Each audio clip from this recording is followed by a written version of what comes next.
Julius Nyerere International Airport kule Tanzania, tumeona mama Martha Karua ameweza kufukuzwa, anatupiwa mbali. Je, inakuwaje? Unahisi kwamba kuna nini shehe? Kwanza weke heshima kabisa, mimi naweza kuzaba kofi kwenye kamera. Samahani shehe. Na kuzaba kofi kwa wacha nikwambie shehe. Ni juu na heshima sana nimetoka kuswali. Na sitaki kitu yote ambayo inafika, kwa sababu nyinyi waandishi wa habari mmekosa nidhamu, mmekosa kitu ya kuripoti.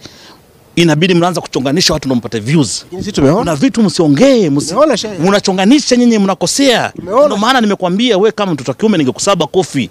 Ni heshima tu nakupa, kwa sababu moja ni ya kwamba nimetoka kuswali na nimevaa kanzu ambayo ni kanzu takatifu, ina represent dini. Mwanangu ningekuzaba makofi. Astaghfirullah. Ningekuzaba makofi vibaya sana. Wakati unasikia mtu anasema ya kwamba kazuiliwa kwenye airport, karudishwa, alafu anakosa nidhamu, kwa maana mimi nasema nahisi adui wa mwanamke ni mwanamke mwenzake. Unapatia pointi? Wewe unaenda kusema na kutweet na uko na wenzako. Mimi siongeleangi wanawake she, lakini mmeguza mama, nitaongelea wanawake.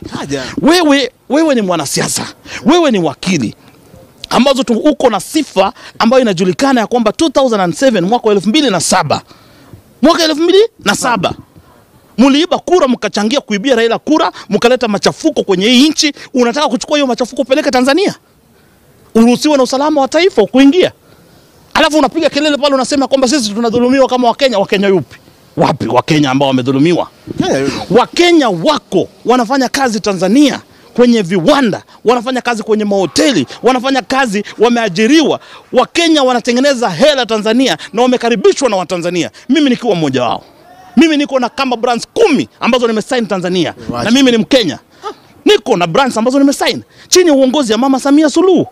Unapotaja kusema kwamba Wakenya wamedhulumiwa, unakosea, unazingua mwandishi wa habari. Na ndio maana nikasema kwamba ni heshima yako, la sivyo ningekuzaba makofi.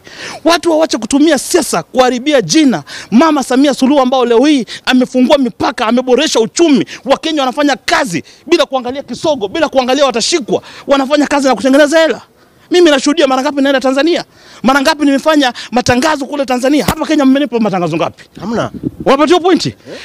Wewe kama ni gaidi usiseme ya kwamba Wakenya wanazuiliwa, unazingua, unakosea. Wakenya ambao wana historia kuzuiliwa Julius Nyerere International Airport ni magaidi. Alafu nasema tena ya pili, juzi nikaona yule mtoto wa Muhindi analia, mama kanirudisha. Mama kukurudisha wapi? Wewe ulionekana ukipiga mtu risasi. Watanzania watakange watu kupiga watu risasi. Watanzania ni watu wa amani. Unajulikana kwa sifa ya kupiga mtu risasi kwenye kamera. Wapatia pointi? Mtu yoyote ambaye atazingua Mama Samia Suluhu, ambaye ataongea kuhusu mama mchapakazi, ambaye ataongea kuhusu mama Afrika Mashariki, na mngoa ndevu na mnyoa ndevu kama ni wewe na kunyoa ndevu. Kama hana ndevu, msilete chuki kwa watu ambao hawana chuki. Mama mitano tena Mama Samia Suluhu. Mama Samia Suluhu, Mungu akupe maisha marefu.